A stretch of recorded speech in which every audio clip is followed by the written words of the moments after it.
Hello, this is Martin Brennand, Product Manager of Imagineer Systems, and welcome to this tutorial on rotoscoping with HitFilm Express and Mocha. HitFilm Express is FX Home's free version of the software that allows you to purchase additional features where required, and Mocha is one of those features. So I'm going to take you through an example of rotoing a shot in Mocha, and then using the shape data to color correct inside HitFilm Express. And of course, everything I show you today can also be done in HitFilm Pro. So let's get started. Okay, so here we are inside HitFilm 3 Express, and I'm going to load up a piece of footage. So I'll load up this composition. So we've got this shot here of a lady putting on some makeup, and we want to go ahead and change the color of her nightgown. So you can see here that we're going to have a couple of areas that we're going to need to correct. One is the front of her gown, and another is the reflection on the back of her gown. And then we're also going to have to deal, if I scrub through the timeline, we're going to have to deal with the fact that her body covers some of the reflection in the background and mask that out as well. So we can achieve this by tracking everything inside Mocha. Now Mocha is only available if you grab the add-on for HitFilm 3 Express or if you have HitFilm 3 Pro, but this will add either a solve with Mocha HitFilm option up here, or we can just go ahead and right click and choose open with Mocha HitFilm. And that's what I'm going to do here. Okay, so this loads up Mocha HitFilm in the background and loads in the footage from the layer we selected inside HitFilm 3 Express. So I'm going to go ahead and click OK, and this brings in the footage into Mocha. So whenever you're doing roto, it's first good to just quickly scrub through the shot and see what you're dealing with. So as I mentioned before, we've got this issue of, for the colouring of her nightgown in the background, it's clear here what we need to track, but then it gets covered by her shoulder in the foreground. We also want to colour correct the small triangles on the front of her nightgown, but these disappear reasonably quickly and we don't have a lot of detail to work with, so we're going to have to deal with that as well. So since that one is reasonably straightforward, we're going to start with these. I'm going to sort of zoom out a little bit so we can see the entire area around we need to track. And I'm going to start by drawing a very, very large shape on the front of her chest. And the reason I'm doing this is because of that exact problem of these little points disappear really quickly. So what I'm doing is grabbing the whole plane of her chest area, and this is going to be used to drive the roto for the color correction later. So this can be a really rough shape, and then we just link the roto information back to this track. So I'm going to come down here to my track settings, and I'm going to set up perspective because her chest moves in a subtle perspective way.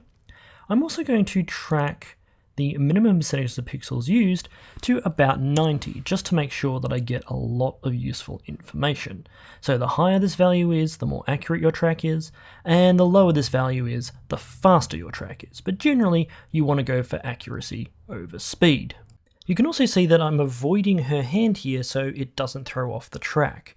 We could go ahead and draw a mask around her hand, and then that would occlude out of this tracking mask, but here we can just simply avoid it by drawing the spline next to it. Okay, so now our shape is drawn and we've got our parameters set. Let's go ahead and track forwards. So this is going to track the perspective of her chest in the entire area we've drawn here, and you can see the subtle distortion that's happening as she moves her shoulders around and her chest changes. So this is going to be really, really useful for driving those small points of color on the fabric without having to track just those areas. So if we scrub the timeline back now, we can see how that shape is moving. So once we've done this rough track, we can now just turn it off. We don't need to see it anymore because we're only going to be using this shape as the driving track. And in fact, if we turn on the surface here, we can see how that track is moving in perspective. You can see that as her shoulder moves, how that little bit of perspective pops out there, and this is going to really help distort the fabric for these areas when we draw the roto. So I'm going to turn off the grid and the surface, and I'm going to turn off the layer, but more importantly I'm going to rename the layer chest track so that we've got that as our point for linking up later. So now we can go ahead and do the roto for the other parts. So let's just zoom in a little bit here so we can see really well these areas that we need to track. And I'm going to come in here and draw a simple shape using that X-spline tool. And we're really getting tight into those corners there. And this is a much more refined process, not like the rough track shape we did before, we're really going to make sure that this is a nice clean bit of roto. So I'm going to right click my tangents here on the X-spline and just smooth them out a little bit by just dragging there. And that just gives it a nice softer shape and makes it look a little bit more subtle. So once we've got our shape here, what we can do now is link this roto shape back to the track we've just done. So we'll come over here to where it says link to track and choose the chest track that we've just done. So if I go ahead and scrub the timeline now, you'll see that that rotor now falls off screen and continues to follow down even though we don't have any information to work with there, because it's using that tracking information to drive the whole roto shape. What we do need to do, however, is adjust it just slightly, because you can see as I start to drag through here, the roto is just falling into the trim here. So we need to just tweak the roto slightly to make sure that it looks okay. So I'm going to scrub through until I see it start to drift a little bit, just there. And I'm going to add another keyframe to say this bit error is fine. And then I'm going to keep dragging through until I see the full motion falling off there. And we'll just pull that in a little bit to make sure it looks correct. So let's just drag back now. And that's looking a lot better. If at any point you're doing fine roto and you want to check how this is looking, what you can do is come up to your mats, which is this button here, and turn them on. And you can also then turn off this little thing called the paint bucket. This little paint bucket colorizes the layer normally, so you can see a filled mat. But if you turn it off, it actually cuts it out, and you can see if there's any edge falling into your spline. So if I scrub through the timeline here, we can see now that there's no trim falling inside my cutout, and it's just an easy way to visualize. You can also go one step further and turn off the layers and just see the matte shape, and you can see there's a little bit of an edge of that trim coming in. So we can go ahead and tweak it just a little bit. I'm going to go back to my keyframe here and move it in just a little bit to make sure that we're not covering the trim area and only the fabric area. If we want to see the reverse of that, we can come over here to our blend mode and click invert, and then we can see a cutout of the matte shape we've made in this view. And again, we can turn off the spline up here to make sure that that matte is looking correct. So I'm happy with that now, so I'm going to go and turn back on my colorize, and I'm going to go back to the non-inverted version of the spline. And we'll just quickly scrub through, and we're pretty happy with the way that rotor is looking. So I'm going to go ahead and now do it for this side. So over here we're going to have a little bit more distortion. If I drag through the timeline, we can see that her arm is actually distorting some of the fabric here. So I'm going to draw a basic shape to begin with, and then I'm going to have to animate it a little bit over here. So let's go ahead and draw our X-spline like we did last time, all the way around, and we'll get into the little crevice between her arm and her chest here. Just like that. And again, we'll smooth it out just a little bit, and I'll tighten that one up just to make that a nice sharp corner over there. And once again, we're going to do the same thing as last time. We're going to come in here and link it to the chest track, and let's just scrub through the timeline and see how that's looking. And in fact, you can see that the distortion of the track is actually helping warp that spline quite well.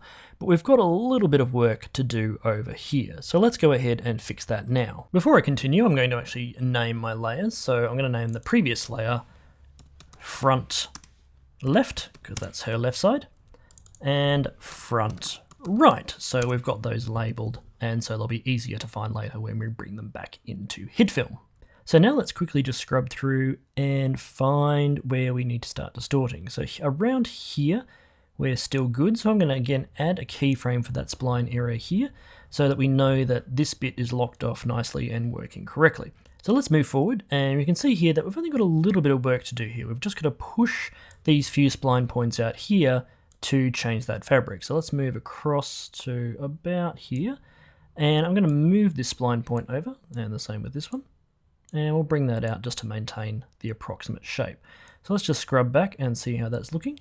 And that's distorting really, really nicely. And there's probably not much else we need to do there. So let's go and have a look now at the back. I'm going to zoom back out by using the asterisk key. And now we can address what's going on with the fabric for the back. So let's just quickly scrub through the timeline and look at what we're dealing with. So this frame right at the end is where we can see her back the largest, so that's probably where we'll draw the shape. Ohowever, the problem is we've got this shoulder coming in and blocking half of her back by the start of the shot. So first of all, I'm going to draw an occlusion mask to block this shoulder out from affecting my tracking data back here. So let's move to the beginning of the shot, and then we can draw a basic mask. So let's just zoom out a little bit further so we can see what we're doing, and I'm going to select my X-Spline tool and draw a rough mask around her arm. Now I'm not being super careful here, I only really care about the bit that is covering the fabric that we want to color correct. So I'm going to smooth that out a little bit, and we're going to keep that rough. You can see that I've gone outside the edge of her shoulder because I want to get a little bit of how the shoulder is moving compared to the background. And this is useful for tracking most planar objects. If you do a little bit outside the object you're tracking, as long as there isn't a high contrast that's going to throw off your track, it actually helps Mocha to see how the plane is moving compared to the background. And this time I don't actually care about perspective. Her shoulder isn't moving that much compared to her chest, so I'm going to leave it just as sheer and get a little bit of the distortion. And I'm going to leave it as the default of 50 as well. This time I'm not caring too much about the accuracy because I've got a nice big chunk of data here. So let's start tracking that forwards. So that's going to just go through and track her shoulder and grab all the little subtle motion that's going on with the motion in that arm there. And once that's finished, we can go ahead and then use this as our occlusion mask. So let's just scrub that back through the timeline and see how that's looking. And I'm pretty happy with that, but once again, I'm just going to turn off that colorize and see to make sure that it's covering her arm all the way through, and it looks like it is. So let's turn back on that bucket. And now we can use this as our mask. So I'm just going to call this one arm mask so that we know what it is. And now we're going to go and look at her back here. So let's come to the end of the timeline where we can see the most of her back, and let's draw another shape. So I'm going to go ahead and draw a nice accurate roto mask around the fabric of her back here, and we'll get all of that detail like so. And again, we're going to smooth that out. Maybe not smooth this one out as much. I'll push that out like so. And we'll just zoom in here so we can see what we're doing to make sure that we're getting it all. So that's the bath tile back there, so we don't want to get that. And we want to grab that up there. And we'll just pull that out a little bit further there. So I'm going to, again, turn off my colorize button and make sure that that's all subtly sitting in the right spot before we start tracking. Now, you'll notice that this layer is on top of this stack in the layer controls over here. Mocha works on a front to back system, so everything that's at the front of the stack on top is closest to the camera, and everything at the bottom of the stack is furthest away. So I actually want to change this back track to be underneath my arm mask. So I'm going to push that underneath my arm mask to make sure that it tracks correctly. Because when this back moves through and underneath the shoulder, we want it to actually occlude. So I'm going to go and turn back on my colorize now, but this time I'm going to select and hold the layer mats button and choose selected track mats. And you'll see why this is important in a minute. So I'm going to come down here to perspective and turn that on because our back moves a little bit in perspective. I'm going to set this to minimum percentage of pixels of 90. We could put it to 100, but 90 will probably do. And then we can start tracking backwards. So let's go track. Now I've done a mistake here. I'm going to drag back. I've actually still got my arm mask cog on, and I want to turn that off. So let's just turn that off. These cogs drive what tracks in the layer controls, and I've already tracked the arm mask, so I don't want to do it again. So I'm going to select my backtrack now that I've turned that cog off, and start tracking backwards. So as we track this, you can start to see that shoulder mask is now eating away the mask of my back. And this just means it's going to ignore what this mask area is doing, so it doesn't throw off the track. You'll notice, however, that there is a little bit of weird distortion going on, and this is because we've run out of useful information over here where we've got a limited amount of mask left. So what we can do is actually go all the way back to the beginning of our track and just zoom out a little bit. And I'm going to actually drag my layer up just for this first frame, and we'll worry about it later. We'll avoid her hair a little bit, and I'm going to use this whole area here to help track the perspective. So we'll go back and track again. And this time it's going to be using not just the fabric, but also her skin here, the trim, and everything in this texture area to drive the perspective warp a little bit better. And this time you can see that it's actually warping a lot nicer than it did before. So now that I've used a bigger tracking area, all I need to do is go back to my original keyframe and drag that spline back down to where it was, like so. And I'm just going to add another little point here just to capture that area there, because I'm not happy with that curve, like so. And now the tracking data is going to drive the spline where we originally drew it. So we've got to still fix up this little area here, so let's just pull that up and make sure it's fitting into the right spot. So I've just gone through and added a few more subtle modification points here, here, and here, just to make that smooth out nicely. And so we're happy with that background area. So the last thing that we need to do is now just refine this roto shape for the shoulder so that it's nice and clean against the edge, and we can use it as a mask inside HitFilm. So let's go ahead and refine this. Now I don't care too much about the top part of his shoulder here, that was just to help out the track. All I really care about what is covering this part of the fabric. So I'm going to start from about here where the issue begins, and we're going to start covering from here. So I'm going to first of all turn off my matte and see where that's sitting, and I'm pretty happy with where that is at the beginning. And we'll keep dragging through and we can just start to see some problems there. So let's just stop about here and we'll create a new keyframe for that area, and we'll keep dragging backwards until we see a little bit of a gap here. We can see that just there.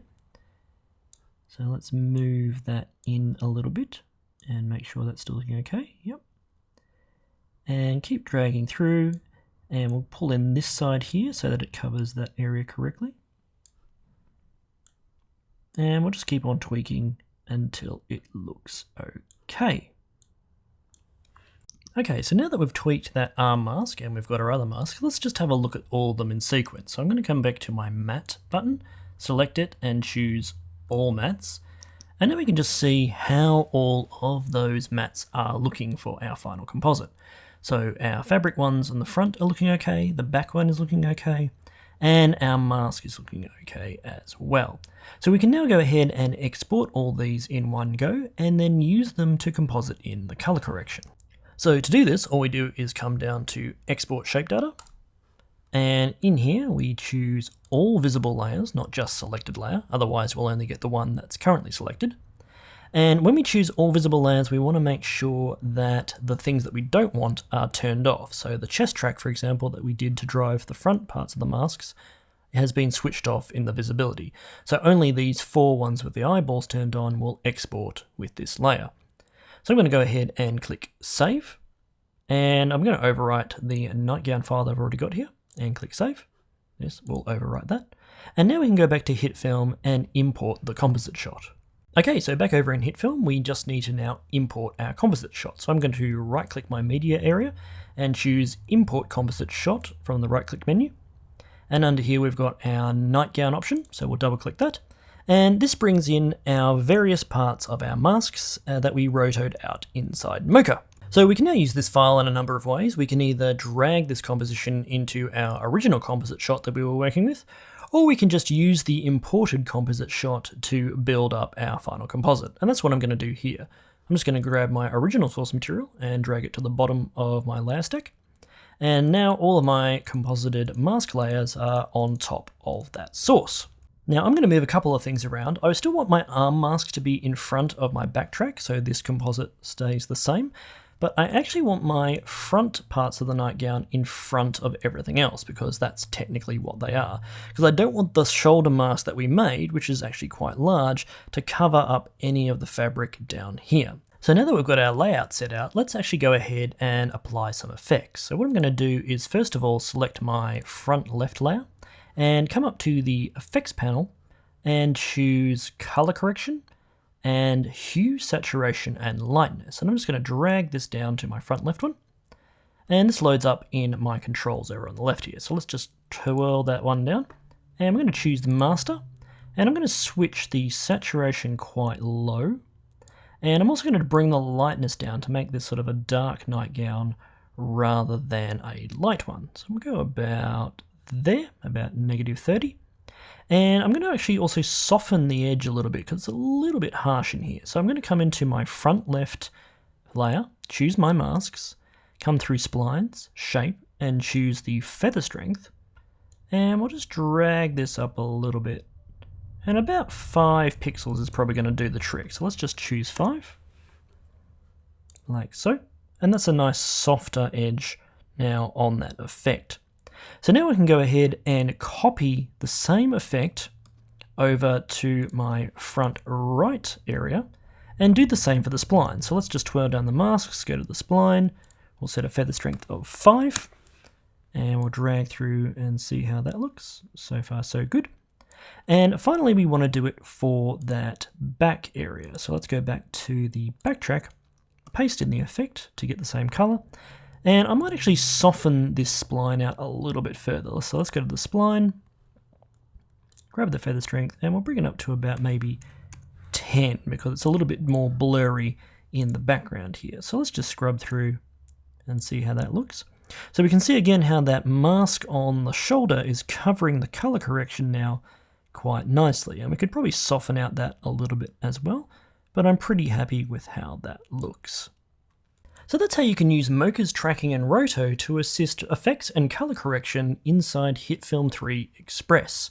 If you have any questions about tracking and roto in Mocha in general, you can go to our forums at imagineersystems.com under the support menu, or you can email us at support@imagineersystems.com, or check out our Facebook page at facebook.com/imagineersystems.